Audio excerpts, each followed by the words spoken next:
Velkommen, siger Walt Disney, Leopold Stokowski og alle de andre kunstnere, hvis fælles anstrengelser og begavelse har skabt denne film. Velkommen til Fantasia. Det, de nu skal se, er de idéer, tegninger og historier, som musikken har inspireret en række kunstnere til. Der er 3 slags musik i Fantasia. Der er musik, som fortæller en historie, en handling. Der er musik, som ikke rummer nogen egentlig historie, men som beskriver stemninger og fremmaner billeder. Og endelig er der musik, der hviler helt i sig selv.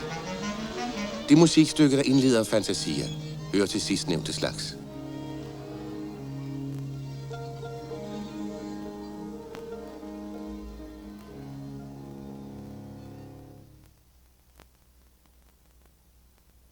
Her præsenterer vi Toccata og Fuga i D-mol af Johann Sebastian Bach.